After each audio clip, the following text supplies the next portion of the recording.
Bookish boys के इस episode में आज हम जानेंगे भगवान शंकराचार्य और उनकी लिखी हुई विवेक चूड़ामणि के बारे में। संसार के दार्शनिकों में भगवान शंकराचार्य का नाम सर्वाग्रणी है। भगवान शंकर के दिग्विजय तथा गुरुवंश काव्यम एवं गुरु परंपरा चरित्रम आदि जो ग्रंथ मिलते हैं तथा अन्यत्र उनकी जीवनचर्या संबंधी जो सामग्रियाँ प्राप्त होती है, उनसे ज्ञात होता है कि वे सर्वथा अलौकिक दिव्य प्रतिभा संपन्न व्यक्ति थे। उनके अंदर प्रकांड पांडित्य, गंभीर विचार शैली, प्रचंड कर्मशीलता, अगाध भक्त भक्ति शक्ति, उत्कृष्ट वैराग्य, अद्भुत योगेश्वर्य आदि अनेक गुणों का दुर्लभ सामंजस्य उपलब्ध होता है। उनकी वाणी पर तो मानो साक्षात सरस्वती ही विराजती है। यही कारण है कि अपनी 32 वर्ष की अल्प आयु में ही उन्होंने अनेक बड़े बड़े ग्रंथ रच डाले। सारे भारत में भ्रमण करके विरोधियों को शास्त्रार्थ में परास्त किया। भारत के चारों कोनों में 4 प्रधान मठ स्थापित किए और समग्र देश में सनातन वैदिक धर्म की ध्वजा फहरा दी। थोड़े में यह कहा जा सकता है कि शंकराचार्य ने अवतरित होकर डूबते हुए सनातन धर्म की रक्षा की और उसी के फलस्वरूप आज हम सनातन धर्म को जीता जागता देखते हैं। उनके इस धर्म संस्थापन के कार्य को देखकर यह विश्वास और भी दृढ़ हो जाता है कि वे साक्षात कैलाशपति भगवान शंकर के ही अवतार थे। शंकर है साक्षात, और इसी से सब लोग भगवान के सबके साथ उनका स्मरण करते हैं। आचार्य शंकर का प्रकाट्य केरल प्रदेश के पूर्णा नदी के तटवर्ती कलादी नामक गांव में बैसाख शुक्ल पंचमी को हुआ था। उनके पिता का नाम शिवगुरु तथा माता का सुभद्रा था। शिवगुरु बड़े विद्वान और धर्मनिष्ठ ब्राह्मण थे। सुभद्रा भी पति के अनुरूप ही विदुषी एवं धर्मपरायणा पत्नी थी, परंतु प्राय प्रौढ़ावस्था समाप्त होने पर भी जब उन्हें कोई संतान न हुई, तब पति पत्नी ने बड़ी श्रद्धा भक्ति के साथ भगवान शंकर की पुत्र प्राप्ति के लिए कठिन तपपूर्ण उपासना की। भगवान आशुतोष ब्राह्मण दंपति की उपासना से प्रसन्न हुए और प्रकट होकर उन्होंने उन्हें मनोवांछित वरदान दिया। भगवान शंकर के आशीर्वाद से शुभ मुहूर्त में माँ सुभद्रा के गर्भ से एक दिव्य कांतिमान पुत्र रत्न उत्पन्न हुआ और उसका नाम आशुतोष शंकर के नाम पर ही शंकर रख दिया गया। बालक शंकर के रूप में कोई महान विभूति अवतरित हुई है, इसका प्रमाण शंकर के बचपन से ही मिलने लगा। 1 वर्ष की अवस्था होते होते बालक शंकर अपनी मातृभाषा अपने अभाव प्रकट करने लगे और 2 वर्ष की अवस्था में माता से पुराण आदि की कथाएं सुनकर कंठस्थ करने लगे। उनके पिता 3 वर्ष की अवस्था में उनका चूड़ाकर्म करके दिवंगत हो गए। 5वें वर्ष में यज्ञोपवीत कर उन्हें गुरु के घर पढ़ने के लिए भेजा गया और केवल 8 वर्ष की अवस्था में ही वे वेद वेदांत और वेदांगों का पूर्ण करके अगर वापस आ गए। उनके असाधारण प्रतिभा देखकर उनके गुरुजन दंग रह गए। विद्या अध्ययन समाप्त कर शंकर ने संन्यास लेना चाहा, परंतु जब उन्होंने माता से आज्ञा मांगी तो उन्होंने नहीं कर दिया। शंकर माता के बड़े भक्त थे, माता को कष्ट देकर संन्यास लेना नहीं चाहते थे। एक दिन माता के साथ वे नदी में स्नान करने गए। वहाँ शंकर को मगर ने पकड़ लिया। इस प्रकार पुत्र को संकट में देख माता के होश उड़ गए।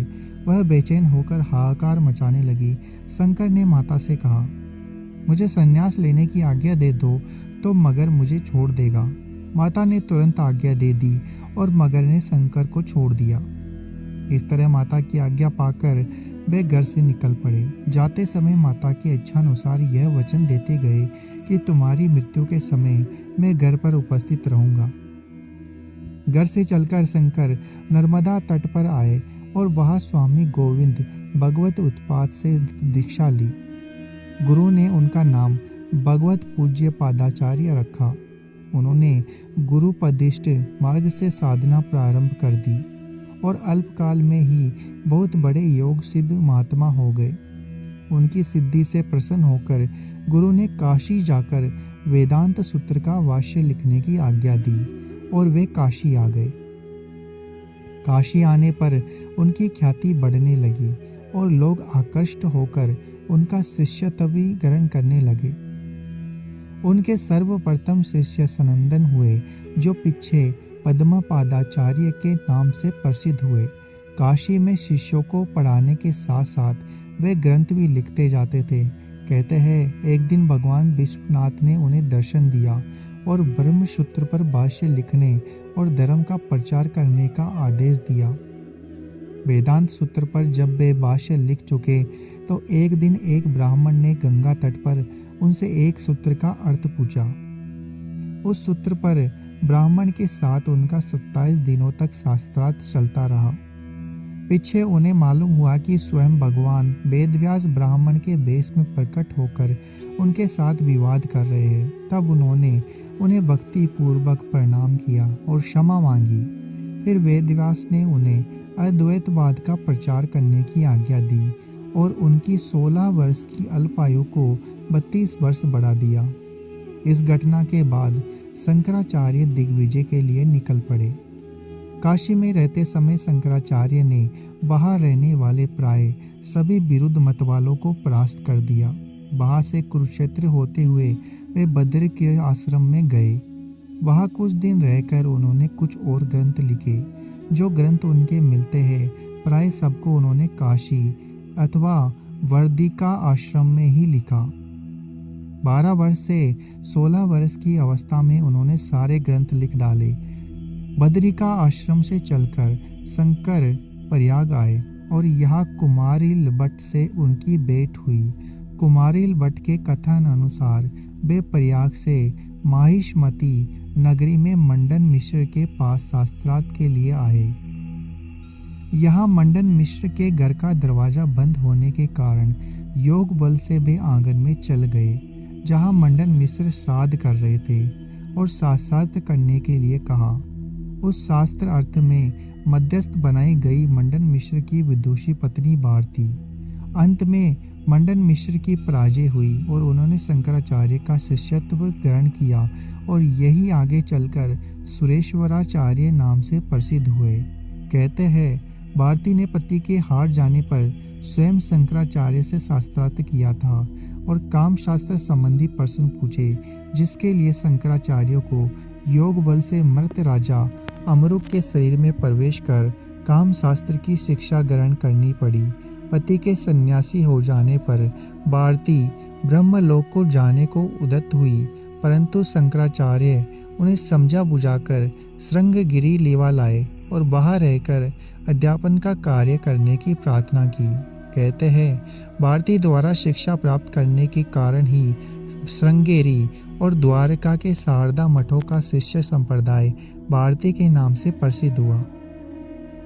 मध्य भारत पर विजय प्राप्त कर शंकराचार्य दक्षिण की ओर चले और महाराष्ट्र में सेवों और कापिलों को परास्त किया। एक दुर्त का पहला तक उनकी बलि चढ़ाने के लिए छल से उनका शिष्य हो गया, परंतु जब वह बलि चढ़ाने के लिए तैयार हुआ तो पद्मपादाचार्य ने उसे मार डाला। उस समय भी शंकराचार्य की साधना का अपूर्व प्रभाव देखा गया। कापालिक की तलवार की धार के नीचे भी समाधिस्थ और शांत बैठे रहे। वहां से चलकर दक्षिण में तुंगभद्रा के तट पर उन्होंने एक मंदिर बनवाकर उसमें शारदा देवी की स्थापना की। यहाँ जो मठ स्थापित हुआ उसे श्रृंगेरी मठ कहते हैं। सुरेश्वराचार्य इसी मठ में आचार्य पद पर नियुक्त हुए। इन्हीं दिनों शंकराचार्य अपनी वृद्धा माता की मृत्यु समीप जानकर घर वापस आए और माता की अंत्येष्टि क्रिया की।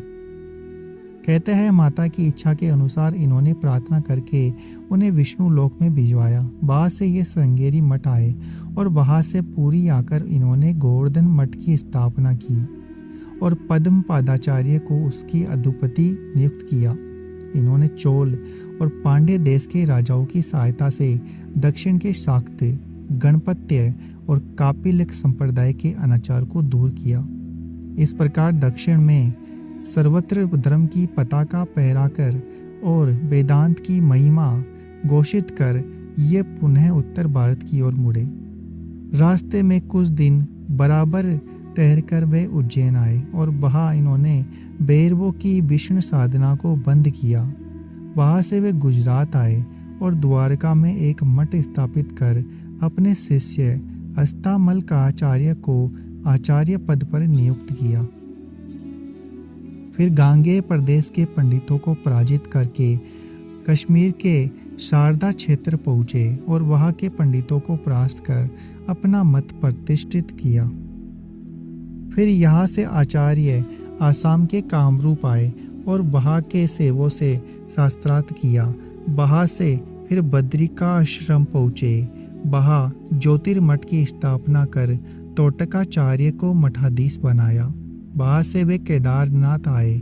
यहीं से कुछ दिनों बाद सीधे देवलोक चले गए।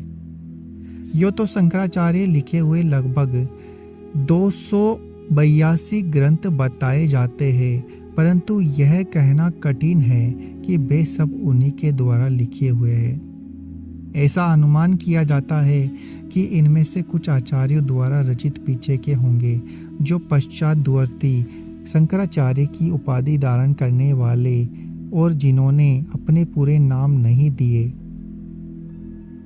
जो हो प्रधान ग्रंथ ये है: ब्रह्मसूत्र भाष्य, उपनिषद, ईश, केन, कट, प्रश्न, मुंडक, मांडुक्य, ऐतरेय, तैत्तिरीय, छांदोग्य, बृहदारण्यक, नरसिंह पूर्व, तापनीय, श्वेताश्वर इत्यादि।